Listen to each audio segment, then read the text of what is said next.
Imagine waking up tomorrow morning um, and realizing that the job title you have spent a decade building, Oh, yeah. or the daily routine you completely worship, and all those strict rules you use to define who you Right. are essentially just a massive psychological illusion. Not that they don't exist, but that you have been treating a temporary sandcastle as if it's the absolute unchanging bedrock of reality. Which is terrifying, honestly. Have you ever felt that suffocating sensation, like that the boundaries and schedules of your life are completely running the show, Hmm.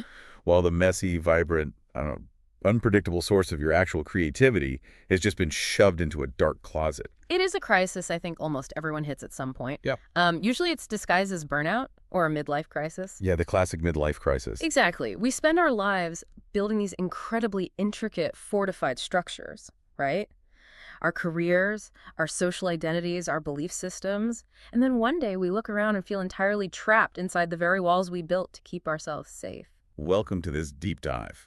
Today, we are looking at a really profound, mind-bending source text that addresses this exact feeling. It's a fascinating read. It really is. Yeah. What makes this text so unusual is that it blends quantum physics, ancient mythology, and human psychology to make a very provocative claim. Yeah. It basically says our entire understanding of reality is completely backwards. Totally flip. Yeah. We have fundamentally misunderstood the relationship between raw, creative potential and rigid, structured rules. And according to this text, that misunderstanding is the root cause of our modern exhaustion. The premise really challenges how we orient ourselves in the world, at a base level. The text argues that humanity hasn't just misplaced its sense of play or creativity, but that we have suffered a massive collective historical inversion. A historical inversion. Right. We've quite literally forgotten the basic mechanical sequence of how existence itself operates. So to understand what that reverse sequence is, we need to look at the two core forces this text introduces. It calls them the field and structure. Let's start with the field, which the text sometimes refers to mythologically as goddess. Now, the source goes out of its way to clarify what this is not. It is not a void. That's a crucial point. Right. It's not a dark, empty vacuum in space just waiting for matter to show up. That distinction is paramount because, when most of us try to imagine the universe before anything was created, we picture a blank, empty room. It's just darkness. Exactly. But the text describes the field as capacity. It is a living, humming openness. It's the self-generating condition that allows existence to happen in the first place. Oh, wow. Yeah, the field doesn't need to choose a single defined form to exist. It is the pure, vibrating potential of all forms simultaneously. I am trying to wrap my head around that, to be honest, Yes. because pure potential sounds a bit mystical, like something out of a fantasy novel. It does sound like that at first. But what's fascinating is how the text grounds this idea directly in cold, hard quantum physics. This isn't just poetry. It's practically textbook quantum field theory. It aligns beautifully with modern physics. In quantum mechanics, what you and I perceive as solid, separate particles. Like an electron or a quark? Yes, like an electron bouncing around. They don't actually exist as independent little billiard balls. They aren't solid. Not at all. They are localized expressions of an underlying continuous field that basically fills all of space. Let me see if I had the mechanics of this right. It's like plucking a guitar string. Okay, yeah. The note you hear isn't some brand new physical object that magically popped into a vacuum. The note is just the string expressing itself in a specific vibration. That's spot on. So the string is the field and the note is the particle. That is an excellent way to visualize it. The phenomenon physicists call quantum excitation is exactly that. It's a ripple or a peak in an otherwise invisible field. That is wild to think about. The deeper physicists look into the nature of matter, the less they find separate, solid things, and the more they just find these localized patterns forming within a continuous medium. The text states this definitively. The field is primary. Forms or particles or objects, they are merely events happening within it. Okay, that actually makes sense. Yeah. So if the field is this pure capacity, this ocean of potential, what exactly is structure? Because the text refers to structure as God, which, that feels like a pretty loaded term. It definitely is. Are we talking about a creator sitting outside the universe pulling strings? Not at all. And that's a crucial departure from how that word is usually used in theology. In this framework, structure isn't an external boss. Correct. Structure is simply the moment the field begins to distinguish itself. It's the moment a pattern stabilizes. So it's just a pattern holding together. Exactly. The text describes it as the moment the field says, this pattern holds. It is the principle of boundary, definition, and coherence. It reminds me a bit of biology, specifically stem cells. Oh, that's a good comparison. Like, a stem cell has the pure capacity to become any tissue in the human body, right? It could be a heart, a lung, a brain. That's the field. But the moment differentiates and becomes, say, a liver cell, it adopts structure. It trades its infinite potential for a very specific, useful boundary. That biological analogy maps perfectly onto what the text is arguing. The stem cell isn't destroyed when it becomes a liver cell, right? No, it just transforms. Its capacity just takes on a localized form. But, this brings up a tricky philosophical problem that the text tackles head on. Which is?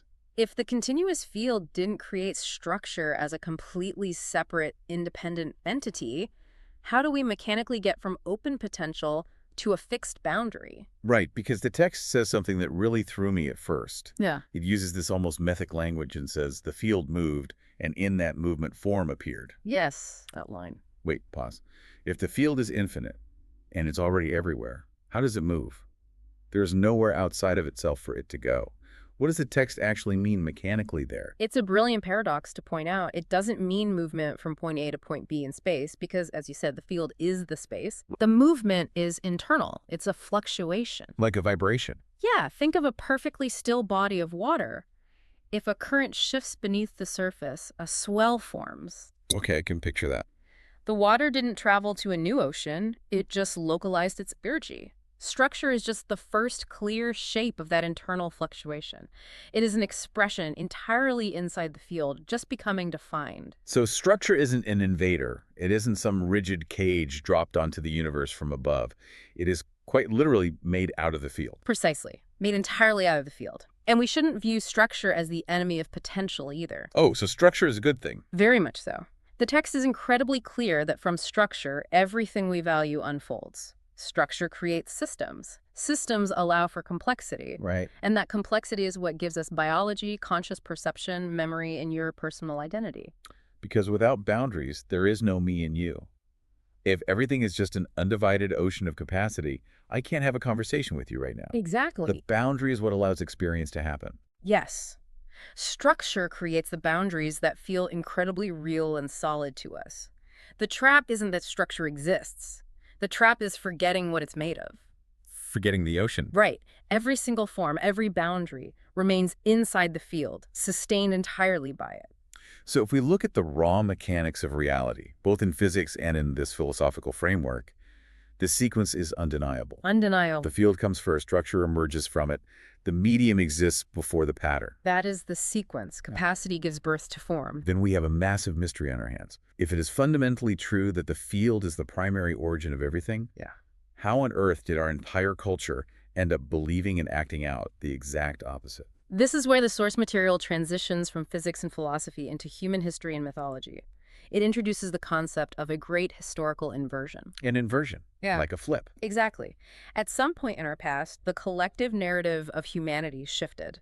The story we told ourselves about reality was retold, but in a completely different order. Was this a deliberate choice? Like, why would we flip the script from the field gives rise to structure is the source of everything?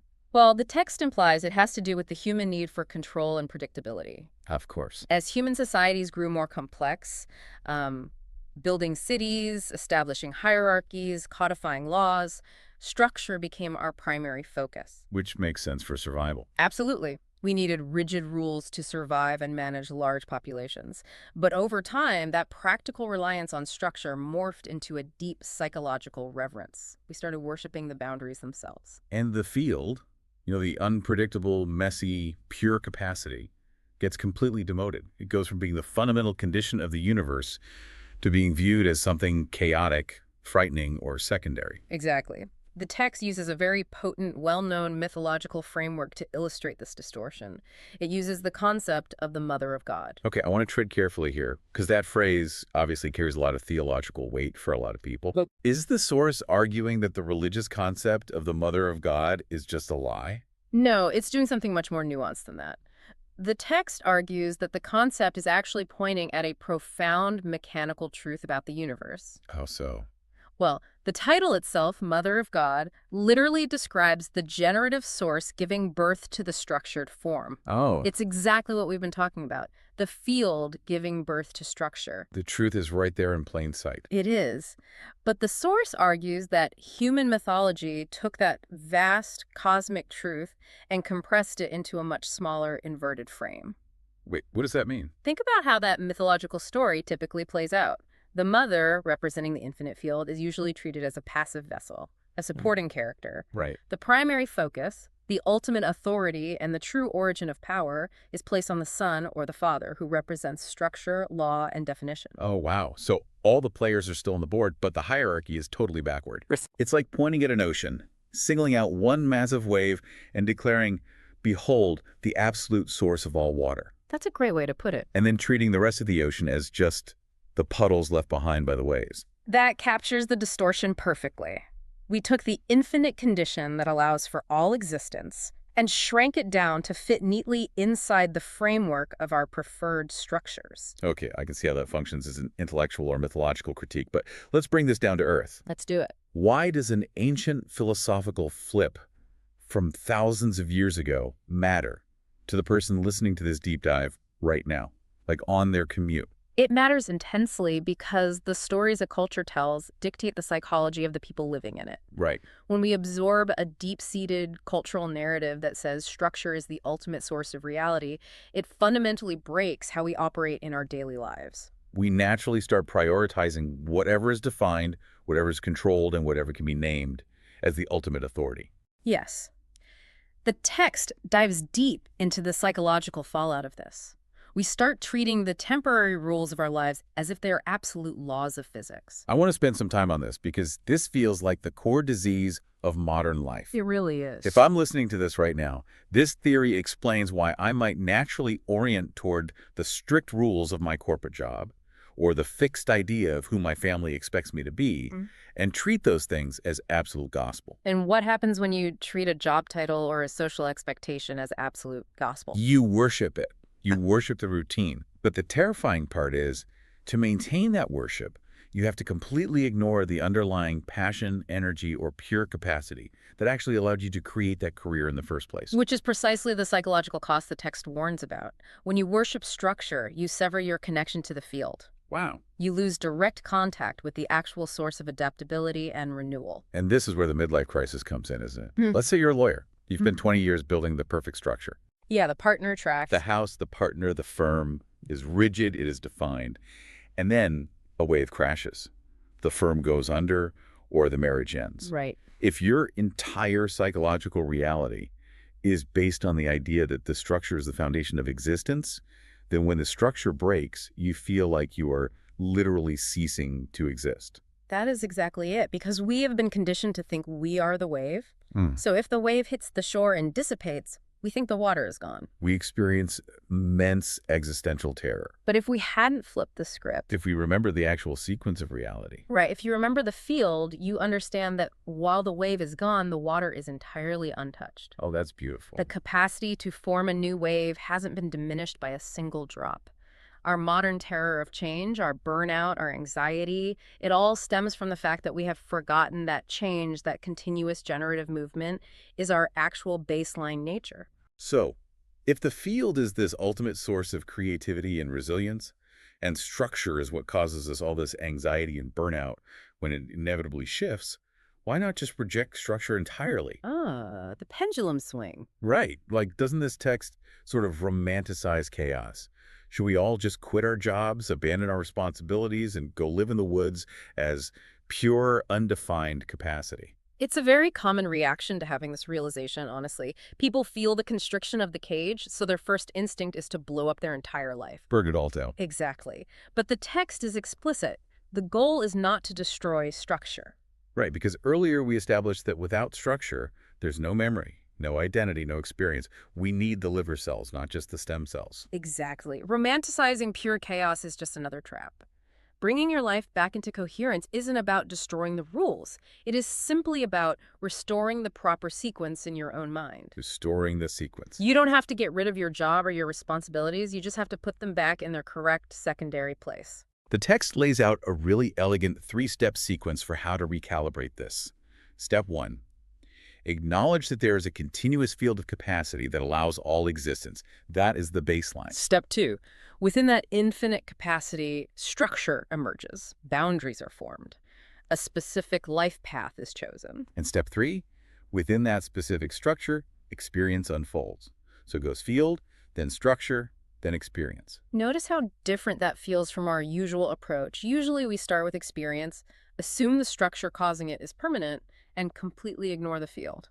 There is a massive sense of relief in putting it in the right order. Isn't there? Yeah, I mean, it means your daily life is real, your responsibilities are real, but they just aren't the beginning of reality. Nothing exists independently of the field. It strips away the immense pressure we place on our life structures to be perfect and eternal.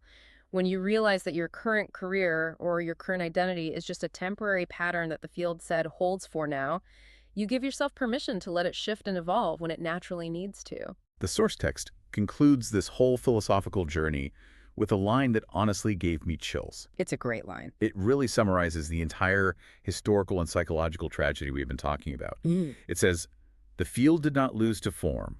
The field became form, and then form forgot where it came from. It's a breathtaking way to frame it. It's a tragedy of memory, not a physical defeat. Right. The infinite universe didn't get conquered by rigid rules. The pure capacity simply localized itself so deeply and so beautifully into the shape of a human life that it forgot its own boundlessness. Form forgot where it came from. But the text doesn't leave us in that tragedy. It presents a challenge to us. We, you listening right now, are the localized places where that remembering can finally happen again. Exactly. And it doesn't require adopting some new blind religious belief. It just requires observing the reality of the pattern clearly. That is the ultimate empowerment here. You don't have to wage an exhausting war against the structures of society or the structures in your own mind.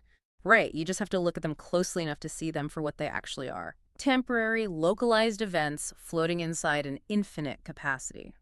To summarize what we've unpacked today, and it is a lot to process, the boundaries, the strict rules, and the definitions of identity that feel so heavy and permanent in your life are just localized waves. Just waves. Our collective history flipped the script to convince you that the waves is the master of the ocean. But the raw quantum physics, the deep mythology, and the relief you feel in your own psychology when you let go all point to the exact same truth. Capacity comes before form. And consciously remembering that sequence is the key to unlocking your own continuous ability to adapt and renew. As we wrap up this deep dive, I want to leave you with a thought to mull over, building on that idea of the field becoming form. We started this conversation by asking if you ever feel like the rigid rules of your life are a cage running the show. Yeah. The next time you feel completely trapped by one of those rules or backed into a corner by a stressful expectation of who you are supposed to be, pause. Remember that analogy of the ocean. Just pause. Right. If form simply forgot where it came from, can you be the one to look at the rigid walls around you and realize they aren't made of stone? They're just frozen water. Mm-hmm. Can you look at the stress, the boundary, the rigid structure, and actually sense the invisible, infinite field of potential that it was carved out of? It completely changes your relationship to fear when you realize the ice can always melt back into the ocean. It changes everything. Keep looking closely at the structures around you and never forget the capacity they came from.